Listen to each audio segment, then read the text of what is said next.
Now, when it comes to sales letter conversions, the top marketers watch their conversion rate very, very closely. They can tell you their conversion rate on pretty much any campaign and how well it's doing for affiliates or joint venture partners, how well the conversion rate is for pay-per-click and so on.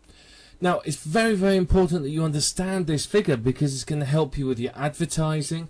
It's going to help you make the most of your money. Now, let's face it, sometime in our internet marketing career, most of us are likely to create some sales letters. We're going to write a sales letter, we're going to start selling our own products. So you're going to need this, okay? So this is one of the things that top marketers do that you can do too. Now, if you have a good conversion rate on your sales letter, then it's going to be a major influencer for joint venture partners and affiliates. So if you can turn around to your joint venture partners or your affiliates and say, I've got a sales letter that converts at 5%, they are going to basically fight amongst themselves to get to promote your product. They are going to be desperate to promote something that sells that well. So it can help you not just obviously make money from organic traffic, but your affiliates and joint venture partners are going to be much happier to take part in the program and promote it for you. So, and basically, I don't think I need to tell you that the higher your conversion rate, the more money you will earn from the product. So very, very important. It's important for affiliates, joint venture partners, and for your bottom line. Now, there's two ways for you to get a high sales letter conversion rate. The first rate is you write great copy yourself. You may be able to do that, you may not. If not, then you need to go and learn how to do it. If you can afford to do it, then hire yourself a great copywriter. They'd be prepared to pay $1,000 plus for a sales letter. If you want to hire one of the best copywriters there are, you're talking at $20,000 to $30,000 for a single sales letter. So, you need to either do it yourself or have the money to hire somebody. You can get reasonable copy written for anywhere between sort of $300 to $1,000. It's reasonable. Great copy, as I said, it's going to cost a lot of money to get written. Now, a lot of people will struggle with writing copy. It's not natural to many of us. Unless we come from a sales background, it's not always easy to write good copy. So it is considered an art form. And honestly, if you can't afford to hire a great copywriter, then the best thing you can do is invest in some copywriting training programs and really get yourself up to speed with writing. If not fantastic copy, decent copy, copy that will convert at 1 to 2% maybe, that's good enough for now.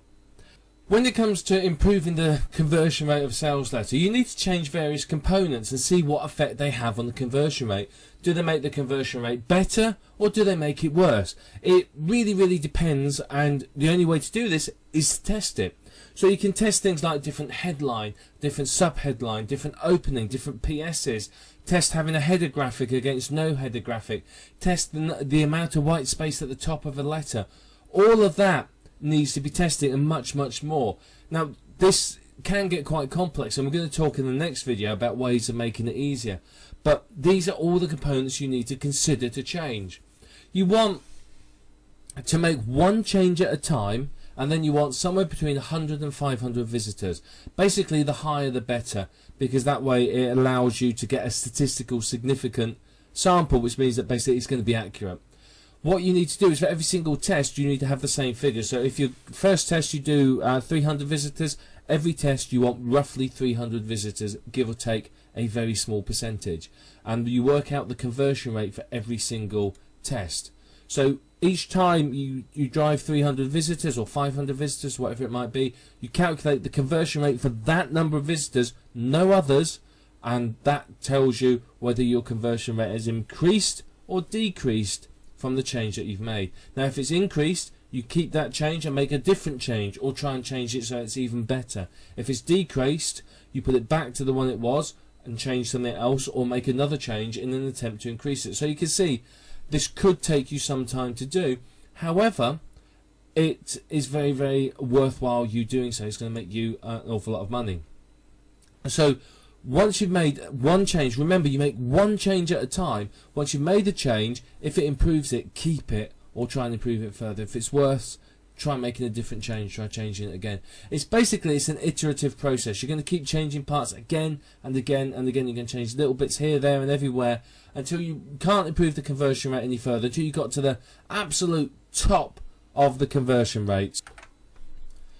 Eventually you'll get to a point where you can't improve the conversion rate anymore. That's fine. You may get to a point where you think, well, that's good enough, I can't be bothered spending any more time. That's fine. It's up to you really when you decide not to do it anymore. Now, when it comes to driving traffic to your website, you've got two choices when you're doing the testing: pay-per-click or organic traffic. And now, pay-per-click is obviously faster. You could possibly get your 500 visitors or whatever in a day. However, it's going to cost you money. Organic, obviously, is going to be slower and cheaper. So it's up to you. It depends upon your budget. There is no right or wrong answer. Whatever money you have or however you want to approach it, that's your choice. Pick either one of these. It doesn't matter which one it is. Now, some other tips that you can use to improve your conversion rate. Well, one of them is to offer a discount on an exit splash page. So have one of these pop-ups. You've seen the virtual assistants and all those things. They actually can work quite well, and you can offer a discount there. Now, be aware that if you offer a discount there, that news information will get distributed. People will work it out. So only do that if you're happy to accept that lower price, because a lot of cases you are going to get people who are going to just leave your page and come back in order to get the discount. So be aware of that, please, that's going to happen. So don't offer a discount if you're not happy to sell it at that price. Another way to improve conversion rates is to capture leads. Either have a light box, a slide in, another exit box, whatever it might be. Capture leads from your sales letter. Make sure obviously it captures the affiliate information or joint venture partner information as well, for obvious reasons. And make sure you capture the leads and use those to obviously help yourself through with this. Because once you've got the leads, you can then market to them and maybe set up a training course or something like that, so that basically you can market the product to them and pre-sell them so that they will actually buy it from you. Now, the really good thing about this, of course, is increasing your conversion rate is going to increase your income before you get any other traffic. So if I've got, I don't know, 100 visitors a day to my site and I'm earning some money from that, if I increase my conversion rate, then obviously I can make more sales without having any more traffic. If I increase the traffic as well, then that's just, the cherry on top of the cake. It really, really is.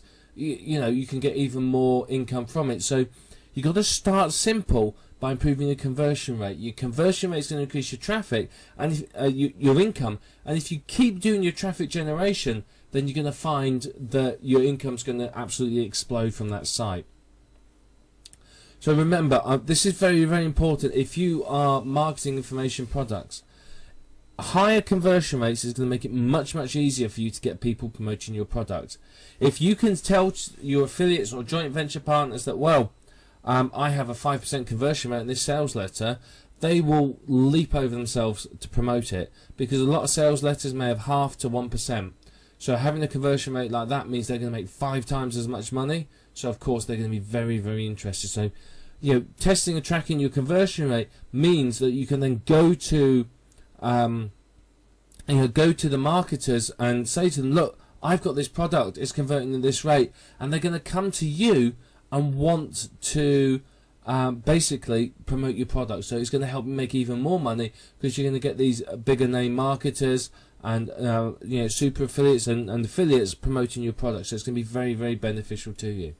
But remember, you need to know your sales letter conversion rate. You need to work on improving it. The more you improve your sales letter conversion, the better it's going to be for you, because obviously that means more money into your pocket. So that's what you need to do. So we've got some tips here on how to improve your sales letter conversions. What we're going to do next is look at some software that's going to help make the whole process an awful lot easier for you.